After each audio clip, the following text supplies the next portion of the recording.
is brought to you by Kenneth Nugent. From the station that's on your side, this is News 12 at 6 o'clock. She's been with me since I was 18 years old. She's my best friend. I brought her here to graduate, not to come pack her up, to bury her. I am asking anyone that knows anything about what happened to my daughter to please come forward. Just a heartbreaking plea from the mother of a Bamberg 21-year-old speaking out for the first time since her daughter's mysterious death. It's been nearly 2 weeks now since the death of Kaya Whetstone, a Bamberg native and a student at the University of New Orleans. Police say an Uber driver dropped her off at a New Orleans hospital after a Mardi Gras party, and she was later pronounced dead. News Channel Celeste Springer joins me now with the questions her parents say they need answers to. Family tells us Kaya went to Bamberg High School before heading off to college in New Orleans. A coroner ruled her death as unclassified. That means a critical piece of the investigation is missing to determine how she died. Now her parents just want this case solved. Miranda Ferrand grasps a photo of her daughter as she prepares herself for these words. She is a precious angel, and I will not rest. She's mine. She says she won't stop fighting for Kaya. Meanwhile, the family's attorneys say they are fighting to just get the basic details of the case. We need to know from Uber the route of the driver, the name of the driver. That would help. Attorneys say the person who dropped Kaya off at the hospital was her Uber driver. She ended up there more than 5 hours after she called for the ride. A spokeswoman with Uber says the company is cooperating with law enforcement. They also say their records show the trip that day ended, quote, without incident. Family has not gotten a single call or update from anybody. Not the hospital, not the police, not Uber. After this news conference, the New Orleans Police Department told News 12 they've been in contact with Kaya's biological dad, but now they're working to meet with her mom. Hopefully, it might shed some light. So my family can rest, so she can rest, because she deserves that. And in a statement, Uber says they defer to law enforcement on releasing the details of this case. Their statement also read, in part, quote, "No parent should have to suffer the loss of a child. We understand the frustration of not having answers. We are seeking those answers too, which is why we proactively reached out to law enforcement to offer assistance in their investigation as soon as we were made aware of Kaya's tragic death." This full statement will be available online on our website, WRDW, if you'd like to take a look. Our hearts just go out to that family as they look for answers. Thanks for that, Celeste. Giving you a traffic alert if you were heading out in Aiken County. South Carolina Highway Patrol says the road is blocked at Augusta and Belvedere Roads because of a crash. Just happened in the last 20 minutes or so, so still an active scene, and the roads are blocked. So we'll keep you updated on when that clears out. Taking a look out over Wheeler Road. The Northeast, likely going to set some record highs, though, by the weekend. Have a look at that in just about 10 minutes.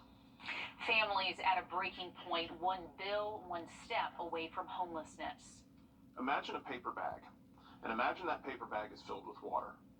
You know it's about to burst, and it's starting to leak, but it hasn't burst yet. That is where we are in terms of the at-risk population to homelessness in the community. Local nonprofits struggling to meet the meteoric rise in basic needs among the homeless while grappling to combat an even bigger crisis before it hits. Families with children, working parents even, newly homeless and in need of help. But we found that help is often out of reach for them.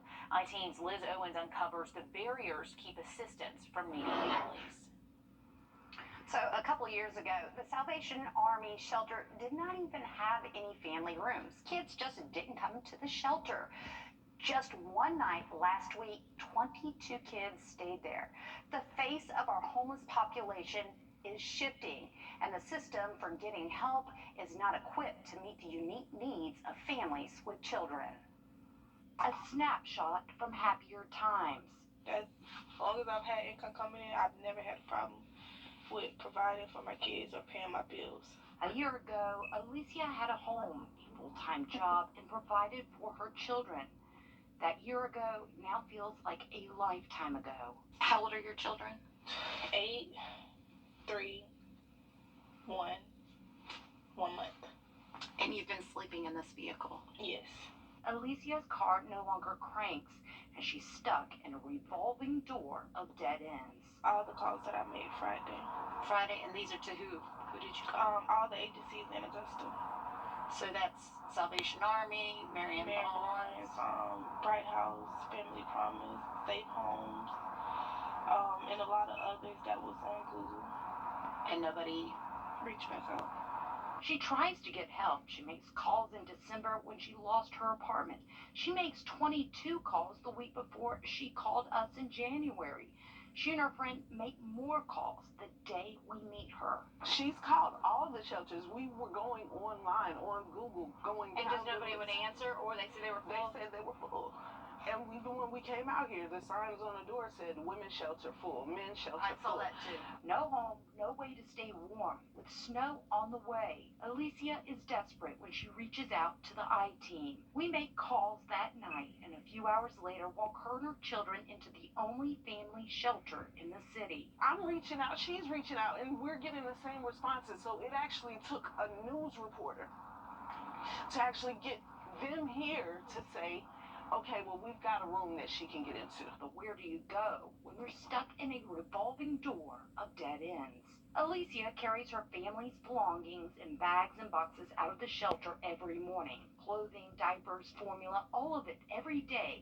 Checkout is at 8 a.m. Alicia and her children have nowhere to go until they can check back into the shelter at 4 p.m. The lady told me that it's the rules that we have to leave, so I had to struggle to find a ride for us to go somewhere else. One cold morning, her children sit in my car to stay warm. It's 43 degrees. I understand how it can happen with other populations. I have a hard time understanding why it can happen to children. I agree. I definitely agree. After our questions, Dr. Gregory Rhodes allows her and the children to stay during the day. Alicia is the exception, maybe because we are involved. Our photographer caught another family outside in the early morning hours, still there in the afternoon, and here they are out there again 5 days later. We meet another mother at the shelter. Her high school daughter was transitioned to home learning, but has no home to learn from. There's no day shelter in Augusta. There's nowhere for families with children to go but to congregate with other homeless populations outside until the night shelter opens. 2 weeks after checking into the shelter, we find Alicia's elementary school-aged son still does not have a ride to school. A bus is not available and she can't use the cab voucher from the school until she has car seats. Federal law mandates that homeless children have equal access to public education, which includes providing transportation to students no matter where they sleep. Does your son have a way to school? No. Have you told the school? Yes, I told the school. Have they said anything about bringing a bus here? No. Nobody said nothing about a bus. It's just mandatory that he go to school every day. Yet again, we make more calls to help break down barriers. 20 days after entering the shelter, Elisa now has car seats and her son has a ride to school. But her life is still on hold with her other children. She has pending job offers and wants to work, but she has no child care. We make more calls until someone calls her back to help guide her through the application process for Head Start and child care assistance. The Marion Barnes Resource Center provided Alicia with a list of last chance apartments. Even if there was an availability, there is not. Alicia needs some sort of income to qualify. She has job offers, but her applications for child care are still pending. She can't work from home because she doesn't have a home, and she can't get a home until she gets a job. It's a maddening cycle of more false starts, false solutions, and more dead ends. The limitations placed on services and funding right now are pretty narrow, and which means that there are some people that don't qualify for assistance that you or I would hear their story and realize they absolutely need assistance. Derek Dugan with the Salvation Army has seen the shift in need over the pandemic. It's not just people on the streets in need of help, singular people fighting addiction or mental health. Now it's working families with children. The systems that we had in place to address the needs prior do not fit the needs now. In Richmond County alone, the I-Team found 208 children entered foster care during the height of the pandemic, April 2020 through March of 2021. The fourth most common reason for removal, inadequate housing. Data shows up to 46% of foster children will become homeless once they age out, repeating the cycle. How would you describe the system right now? Completely flawed. It's failing families that really need help. A system that has not kept up with the evolving face of homelessness. You know, it's just so hard watching these stories, but we have to watch to do something. We absolutely do. This is up to all of us. And you say the Salvation Army is making some changes after your story. Yes, I actually met with Derek yesterday, and I was there today as well. They have some stuff that they're looking at, but the immediate changes they have made is that now someone at the shelter always has a cell phone, so if you call, someone will answer. They do the background check at the shelter now versus, I didn't mention it in this story, but like before you had to go to the sheriff's office. Right. The sheriff's office was closed. You had to have that before you can even stay at the shelter. And then they've also hired 2 social workers, trying to get a third. And this is like the light at the end of the tunnel that will help so many families if it can go through, is that they're in discussions with other nonprofits about a partnership for doing a family type of shelter, child care type of thing, because these parents are stuck where they cannot do anything until their kids are either in school or they have some kind of child care. And the city has talked about some of this CARES Act funding and what to do with it and what to do with shelter, so I hope they've been watching your stories. I hope so too. All right, thanks Liz for staying on this. Still ahead, is your nose running or your eyes starting to itch? It's about time. Augusta's turning yellow. We're on your side with how to survive this year's allergy season coming up. Time and remember, look for the red ribbon. Is there anything else you need? Just let us know. Wrdw Equipment is your trusted source for all your outdoor power equipment needs. Not only do we offer the best sales and service in the area, we also carry all the top brands and products from Exmark, Husqvarna, Steel, and more. and if you're not looking to buy, we offer many choices on rental equipment too. With a reputation for quality products, awesome customer service, and competitive prices. Lorwood, your #1 choice for power equipment. When you open a jar of Better Than, Spring is just possibilities are endless. Make your everything better with Better Than Bouillon. Don't just make it better. Spring is just around the corner. It's already starting to feel like it in the air, and with it comes the pollen. Augusta is actually one of the worst places for pollen. Go figure, good old Garden City ranked in the top 60 most challenging cities to live with seasonal allergies. That's all we have. News 12's Claire Allen on your side. She's live outside our station with what doctors say you can do to treat those nasty allergies. Claire. Doctors tell me that, seasonal allergies affect a majority of people in the CSRA. Not only does spring bring in warmer temperatures, it also brings in pollen in the air. And for people like me with allergies, it can cause problems. So in Georgia and in Augusta in particular, it's a very long season. People with allergies are in for the long haul as pollen starts to fill the air. The pollen season starts because we have very long growing season here. Pollen is a major allergen that triggers spring allergies and comes from trees, grass, and most weeds. AU allergist Dr. May says pollen can affect many parts of the body. So when people think of allergies, they often think of nasal symptoms, the congestion, the sneezing, the itching of the nose, but it also can affect the lungs. It can make you wheeze. You may actually get skin itching and skin rashes too. So it can affect many different organ systems. During the spring, make sure to wash your produce. Sometimes pollen can fall on food, and if it isn't washed off, can be a problem for about 10% of people with allergies. And what that means is somebody will eat a food that's unrelated to the pollen, and their mouth will itch, their ears will itch, it will be very intense itching. Some people can't eat raw carrots or celery or raw apples because when they eat those things, the body thinks it's pollen. Doctors also add unrelated pollen allergies can lead to long-term effects.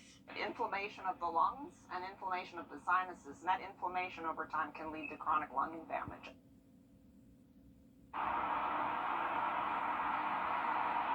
And to ease some of those symptoms that you may feel from allergies, doctors recommend to either use a nasal spray or distilled water at home, or you can go grab an over-the-counter medicine. All right, good luck to everybody out there. We know it is a tough time of year. Clear, thank you. We want to bring in First Alert Chief Meteorologist Riley Hale now. So, Riley, people looking to get outside this weekend. The pollen count does not look great for that. Yeah, we really need some rainfall to help knock out this pollen count and make it go lower for us up from tap. And only getting warmer into the weekend and likely setting record highs Sunday and Monday. That rain finally shows up to help that pollen by Tuesday. A Masters Week concert hitting some big snags. We broke the story on our News 12 app that XPR Augusta has suspended plans over structural issues out at Lake Olmsted Stadium. A statement from the company says they have found a potential structural issue this week. They're working with experts to figure out how severe it is, but right now it does not look good for that concert. Acts like Jimmy Buffett, Blake Shelton, and Tim McGraw were set to perform. A local family demanding justice in the shooting death of their dog. Our first look at the man now facing charges next. The Live by Camera Network. Experience Grammy-nominated global music sensation Celtic Woman on their all-new tour, Postcards from Ireland, March 8th, Bell Auditorium. Tickets on sale now at AugustaBroadway.com. Hi, folks. Medicare Part 999999. We're getting a first look at the Thompson man charged with shooting and killing his neighbor's dog. Michael McAllister faces one count of aggravated animal cruelty, accused of shooting his neighbor's dog and then burying it in his backyard. News 12's Will Rio live in the newsroom, and Will, the owners tell you they want to prosecute this to the fullest extent. Yeah, that's right. His owners are very upset and say it's been a long journey trying to figure out what exactly happened to their dog. They say it was such a senseless killing, and what they want much more done with this to get justice for Larry. You rode down with me in my Larry was a family dog. So that was Larry. He was a white, fluffy Great Pyrenees rescued by the nonprofit Two Hands Saving Four Paws Humane Society. On December 19th, a family's worst nightmare happened. They all came back except for Larry. The family searched the 54 acres looking for their 9-year-old dog. Could not find him all day long. After several hours, the family was notified that 35-year-old Michael McAllister had found Larry. He says he thought Larry had been hit by a car. He believed that Larry was injured and was calling around for vets and said he couldn't get any help. According to a police report, McAllister was told by a local vet to bring Larry in. That wasn't done. Instead, McAllister told the family and police he took Larry back to where he found him. But police say that wasn't the case either. She heard gunshots around 5:30 from Mr. McAllister's backyard, which she's neighbors with. After several days of searching, police found a hole in McAllister's backyard. He had shot and killed Larry and buried him in this box. It's a vision that I'll never forget, ever. It's not the way that I want to remember Larry. A forensic autopsy showed Larry had no broken bones or injured organs. That wasn't a mercy killing, and we know that because there was nothing wrong with Larry other than the bullet put to his head. He'd be here today if he didn't meet Mr. McAllister, that's for sure. And the family says that Larry was wearing a bright orange collar like you saw in that story when he was killed. It had his name, address, and phone number on it. McDuffie County says that they're not sure when McAllister is set to appear in court again, but the case is heading to the Superior Court. Just a bizarre story. Just so sad for that family. Thanks for staying on top of that for us, Will. Happening tomorrow, a recall hearing for one of Richmond County's commissioners. The Board of Elections holding a special called meeting to go over a recall application for District 3 Commissioner Catherine Smith McKnight. We've asked for the complaint to see who filed it and why, and we will be at the hearing tomorrow starting at 10. You can follow us on air and online for updates. Temperatures will be closer to the 70-degree mark tomorrow.